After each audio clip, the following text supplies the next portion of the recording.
Is the new Nike Phantom GX2 better than the previous version of the Phantom GX, which has been my personal boot of choice for over a year? It's time to find out. Before we do though, hit that like button, subscribe to our channel and turn on notifications to stay up with the play on all the latest boot and gear drops. So what's different about this new boot? For starters, there's no more high-cut ankle collar and no more ghost lacing system. And that's because the high-cut version of the GX has now been replaced with the high-cut Phantom Lunar 2. Really, this new Phantom GX is a lot more similar to the previous version of the low-cut Phantom GX, which I preferred anyway. And so that's what I'll be making my comparisons with today. Starting with the fit, the new GX is a similar shape width-wise, which is neither wide nor narrow, so it's going to suit most foot shapes. Although the shape of the boot is pretty much the same, you can see that the new version has more volume in the toe box. Personally, I prefer a tighter fit in that area, but on foot you don't notice it that much. The heel section is the same shape and execution as the V1 Phantom GX, although there seems to be slightly more padding on the new one. The low sculpted knitted ankle collar is almost identical to the low-cut original Phantom GX, and there was no reason to change. For me, it has a nice cuff height that doesn't leave any hot spots around the ankle, and the fly knit execution really hugs your foot for a compression, sock-like fit. The same offset lacing system is used to create a seamless ball striking area and cinches your foot in a nice anatomical way. So a very similar fit experience to the V1, which is one of the main reasons why I like the original so much. I would have preferred a slightly lower profile toe box, like the one seen on the original, but others out there might prefer more space in that area, so I'm interested to hear your thoughts. The main hype around the original GX release was centered around this new upper, which featured an ultra grippy finish, combined with the softness of fly knit. GripKnit 2.0 is an improvement on this and now has raised knitted elements to enhance the contact when striking and controlling the ball even further. Thankfully, it's kept that soft, springy sensation, which was so impressive on the first generation GX. One of the things that I wasn't so crazy about on the original low-cut version of the GX was how the upper semi-overlapped the lacing system. To me, it just complicated the look and didn't really have any performance benefit.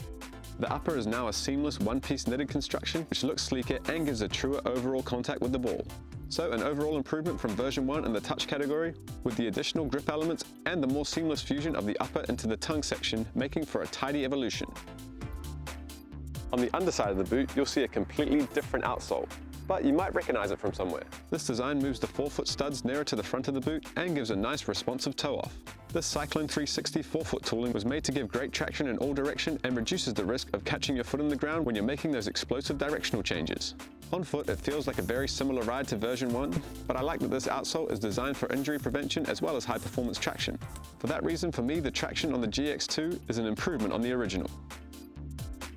While it isn't specifically billed as a lightweight boot, it does have some speed boot characteristics, which is what has made the GX line so popular with all playing positions. The original GX with the high-cut collar weighed in at 7.7 ounces or 220 grams. The low-cut GX original weighed in at 6.9 ounces or 195 grams, which is lighter than most speed boots. This new version shaves another 10 grams off that low-cut original at 6.8 ounces or 190 grams. Not only is it lighter, but it still retains or improves on all of the good bits from the original low-cut GX, so it's a win in this category as well.